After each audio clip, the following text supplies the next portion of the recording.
बहुत समय पहले बीजापुर नामक गांव में एक साधारण सा परिवार रहता था। पति का नाम था रामलाल और उसकी पत्नी का नाम था सुरजा। गांव छोटा था मगर प्रकृति की गोद में बसा हुआ। चारों ओर हरे भरे खेत, तालाब और दूर दूर तक फैले जंगल। रामलाल, रोज तो तुम मवेशियों के पीछे पीछे निकल जाते हो, कभी अपने लिए भी सोचा करो। दिन रात बस यही मेहनत। सुरजा, हमारा जीवन ही ऐसा है। हम मेहनत करेंगे तो ही घर परिवार चलेगा। भगवान जो देगा उसी में संतोष मानना चाहिए। गांव में लोग रामलाल को बहुत भोला भाला मानते थे। अक्सर पड़ोसी कहते, देखो देखो रामलाल को, सीधा साधा है, भगवान के नाम में ही लगा रहता है, इसे दुनियादारी की समझ नहीं। और रामलाल बस मुस्कुरा देता। उसके मन में हमेशा भगवान से जुड़ने की चाह रहती थी। रामलाल, कब तक हम इस गरीबी में जीते रहेंगे? न बच्चों के लिए कपड़े हैं, न भविष्य का कोई सहारा। कभी कभी मन डर जाता है कि कल को हमारे साथ क्या होगा। सुरजा, चिंता मत कर, भगवान तो सबका भला करना ही चाहता है। हम भले गरीब हैं पर ईमानदार हैं, यही हमारी सबसे बड़ी पूंजी है। कभी कभी लगता है कोई ऊपर है जो हमें देख रहा है, बस उसी पर भरोसा रखो। गरीब थे मगर मन में संतोष था। रामलाल का विश्वास था कि एक दिन उसकी पुकार अवश्य सुनी जाएगी। हर शाम वो अपने पशुओं को चराने जंगल की ओर जाता।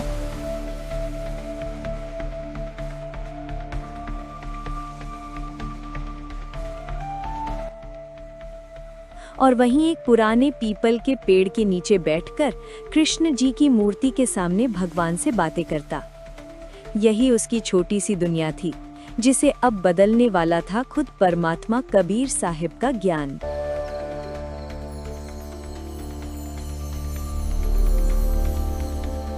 हर दिन की तरह आज भी रामलाल भोर होते ही उठ गया। उसने अपने पशुओं को खोला। सुरजा ने जल्दी जल्दी उसका झोला तैयार किया। रामलाल, इसमें रोटियां और दाल रख दी हैं, और ये मक्खन भी साथ ले जाओ। वहाँ पहाड़ों पर कोई साधु संत मिले तो उन्हें दे देना, पुण्य मिलेगा। हाँ सुरजा, ऐसा ही करूंगा।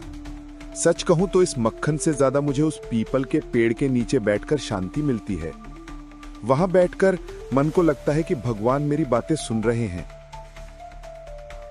रामलाल के लिए ये रास्ता कोई साधारण रास्ता नहीं था। हर कदम उसके लिए जैसे एक तपस्या थी। उसकी आंखें दूर पहाड़ की चोटी और उस पुराने पीपल के पेड़ की ओर लगी रहती थी।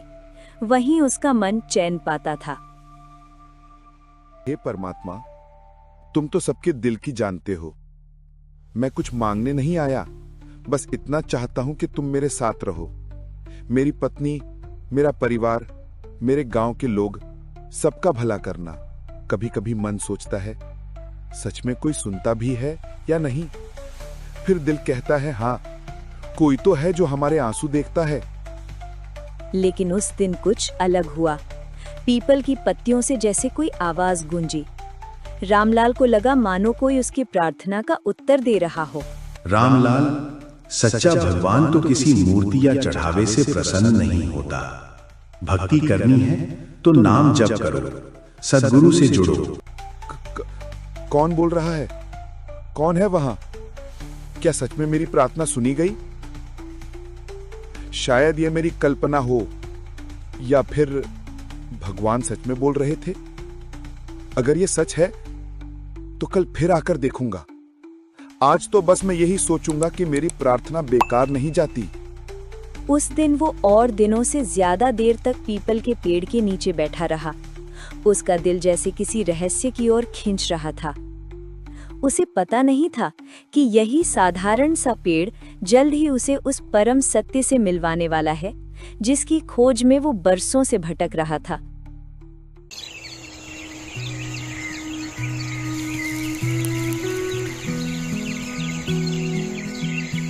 अरे, आज इतनी जल्दी निकलने की तैयारी क्यों कर रहे हो? अभी तो सूरज भी ठीक से नहीं निकला। कल उस पीपल के पेड़ के नीचे कुछ ऐसा अनुभव हुआ जैसे कोई मुझे पुकार रहा हो। मन अब चैन नहीं पा रहा। आज जल्दी जाकर देखना चाहता हूँ। तुम भी न रामलाल, कहीं सपना तो नहीं देख लिया? नहीं सुरजा, ये सपना नहीं था। मुझे यकीन है वहाँ कुछ है, कोई तो है जो हमें देख रहा है। इतना कहकर रामलाल घर से जंगल की ओर निकल जाता है। रामलाल जैसे ही पीपल के पेड़ के पास पहुंचता है, वो पेड़ के सामने हाथ जोतकर बैठ जाता है। हे प्रभु, अगर आप सच में हो तो आज मुझे कोई निशानी दिखाइए। तभी अचानक पीछे से आवाज आती है।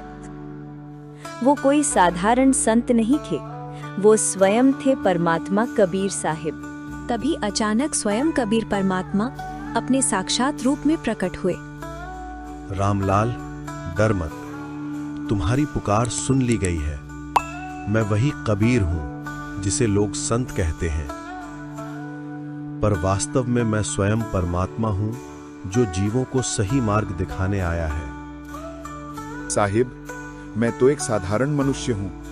आप मेरे सामने आए, ये मेरा सौभाग्य है।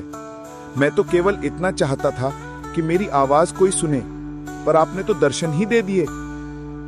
रामलाल, सुनो, भक्ति का मतलब है सच्चे नाम का जाप करना, पर इस कलयुग में लोग अंधविश्वास में फंस गए हैं। कोई मूर्ति पूजता है, कोई नदी में डुबकी लगाता है, कोई जंगल में जाकर तप करता है, पर सत्य तो ये है कि परमात्मा को पाने का एक ही मार्ग है, सद्गुरु से नाम दीक्षा लेकर भक्ति करना। बिना नाम भजन के, बिना सद्गुरु की शरण लिए संसार का कोई प्राणी मुक्त नहीं हो सकता। साहिब, मैंने तो कभी सोचा भी नहीं था कि भगवान इतनी सरल भाषा में हमें राह दिखा सकते हैं। मुझे बताइए, मैं क्या करूं? तुम्हें अभी धैर्य रखना होगा। कल यहां कुछ घटनाएं होंगी, तुम केवल देखना, पर दखल मत देना। उसके बाद मैं तुम्हें सब समझाऊंगा। जो साधु रूप में इस धरती पर आए थे, उनकी वाणी से जैसे वातावरण ही बदल गया। रामलाल उस दिव्य वाणी को सुनकर स्तब्ध रह गया। उसे अब यकीन हो चुका था कि उसकी पुकार व्यर्थ नहीं गई। पीपल का वो पेड़ अब उसके लिए साधारण नहीं रहा, वो स्थान अब ईश्वर से मिलने का द्वार बन चुका था। उसे नहीं पता था कि अगले दिन होने वाली घटनाएं उसके जीवन की दिशा ही बदल देंगे।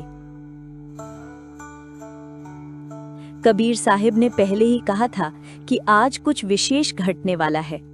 रामलाल पेड़ के पीछे छिपकर बैठ गया, जैसे साहिब ने आदेश दिया था। उसका दिल जोर जोर से धड़क रहा था। वो जानना चाहता था कि आखिर कौन सी परीक्षा उसका इंतजार कर रही है। तभी वहां पर एक धनवान लाला जी आते हैं।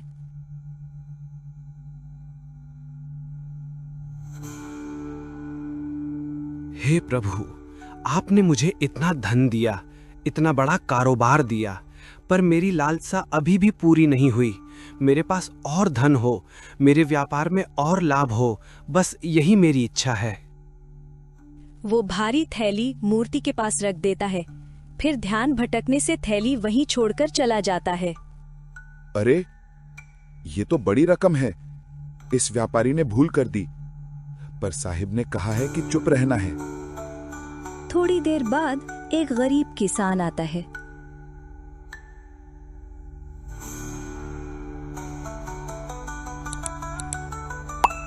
हे दयालु प्रभु, कई दिन से मेरे घर चूल्हा नहीं जला, मेरे बच्चे भूख से तड़प रहे हैं, मेरे पास अब कोई सहारा नहीं बचा, कृपया मुझ पर दया करें। अचानक उसकी नजर पैसे की थैली पर पड़ती है।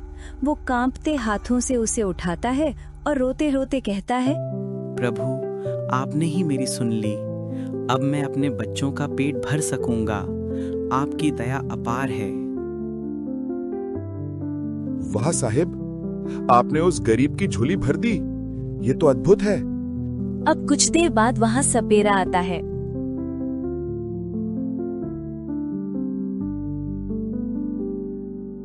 हे प्रभु, मैं तो रोज जहरीले सांप पकड़कर लोगों की जान बचाता हूँ, पर हर बार डर लगता है कि कहीं मैं ही डस न लिया जाऊं। अगर मुझे कुछ हो गया तो मेरे परिवार का क्या होगा? आप ही मेरी रक्षा कीजिए। और इधर लाला जी अपने साथियों के साथ धन का थैला लेने पहुंच जाते हैं। मेरी थैली यहाँ रखी थी, जरूर किसी ने चुराई है, और यहाँ तो सिर्फ यही सपेरा बैठा है, इसी ने मेरी थैली ली होगी। इतना कहते ही नौकर सपेरे को पकड़ लेते हैं और मारने लगते हैं। नहीं, मैंने कुछ नहीं लिया। प्रभु की कसम, मैं निर्दोष हूँ, मुझे छोड़ दो। ये सब देखकर पेड़ के पीछे खड़ा रामलाल कांप रहा था। हे साहेब, आपने कहा था चुप रहना, पर निर्दोष को ऐसे पीटते कैसे देखूं? मेरा दिल फट रहा है। अगर मैं बोलूंगा तो आपकी आज्ञा टूटेगी, अगर ना बोलूंगा तो ये बेकसूर मर जाएगा। आंखों में आंसू भरकर वो साहिब की दी हुई शर्त तोड़ देता है और बाहर आ जाता है।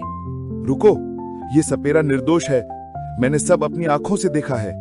ये पैसे उस गरीब ने उठाए थे जो अभी अभी यहाँ से गया है।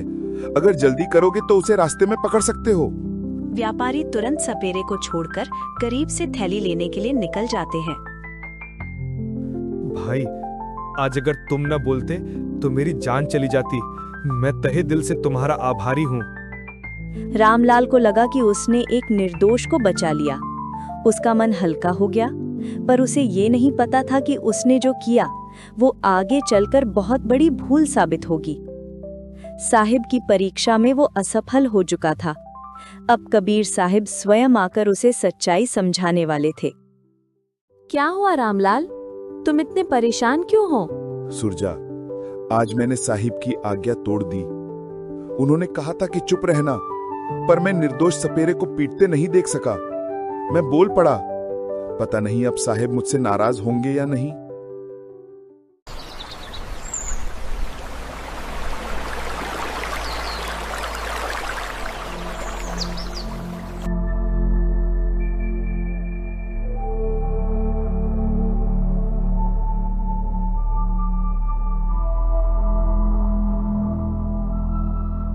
साहेब, मैंने आपकी आज्ञा का उल्लंघन किया, मुझे क्षमा करे। मैंने सोचा निर्दोष को बचाना ही धर्म है। रामलाल, तूने जो किया वो तेरी दृष्टि में सही लगा, परंतु जो तू नहीं जानता वही असली रहस्य है। आज मैं तुझे वो दिखाऊंगा जो सामान्य आंखें नहीं देख सकती। व्यापारी का भाग्य। ये व्यापारी पिछले जन्म में गरीबों का धन हड़प कर बैठा था। इस जन्म में जो भी धन इकट्ठा करेगा वो टिकेगा नहीं, इसलिए उसकी थैली का जाना उसके कर्मों का हिसाब था। गरीब का भाग्य। वो गरीब किसान पिछले जन्म में दानवीर था। उसे ये धन मिलना ही चाहिए था ताकि उसके घर का चूल्हा जले, पर तेरे हस्तक्षेप ने उसका भाग्य छीन लिया। सपेरे का भाग्य। वो सपेरा एक पापी था। पिछले जन्म में उसने कई निर्दोषों को फंसाकर कष्ट दिया था। इस जन्म में उसे अन्याय सहना था, पर तेरा बोलना बीच में आ गया। तूने कर्मों का लेखा जोखा बिगाड़ दिया। साहिब, अब मैं समझ गया। मैंने अपनी बुद्धि पर भरोसा किया और गलती की। अब मैं आपकी शरण में हूं। मुझे नाम दीक्षा दीजिए और सच्चे भजन का मार्ग दिखाइए। रामलाल, इस संसार में जो कुछ घटता है वो सब कर्मों के लेखे के अनुसार होता है। मनुष्य अपनी सीमित दृष्टि से सोचता है कि वो किसी की मदद कर रहा है, परंतु वास्तव में वो विधि विधान में हस्तक्षेप करता है। सच्ची मदद केवल सद्गुरु कर सकता है, क्योंकि वही कर्मों का बंधन काटने की शक्ति रखता है। तूने निर्दोष को बचाने की कोशिश की, पर क्या तू उसके पुराने कर्म जानता था? क्या तू देख सका कि उस गरीब की झोली कैसे खाली हो गई? याद रख, फल की चिंता छोड़, केवल नाम का भजन कर। सद्गुरु की आज्ञा ही असली धर्म है। रामलाल, तेरे भीतर की जिज्ञासा सच्ची है। मैं तुझे नाम दूंगा और साधना का तरीका समझाऊंगा। तू बस श्रद्धा और नियम से भजन करना। तेरे घर में सुख शांति और आत्मा को मोक्ष मिलेगा। उस दिन से रामलाल और उसकी पत्नी सुरजा ने कबीर साहिब की शरण ग्रहण की। उनका जीवन बदल गया। जो पहले हर बात पर डरते और घबराते थे, अब उनका दिल शांत हो गया। उन्होंने जाना कि असली सुख धन दौलत में नहीं, बल्कि सद्गुरु के नाम और आज्ञा में है। कबीर साहिब का संदेश पूरे गांव में फैलने लगा। ईश्वर की प्राप्ति मूर्तियों और अंधविश्वास से नहीं, बल्कि सच्चे पूर्ण गुरु से मिले नाम और उनके बताए मार्ग से होती है।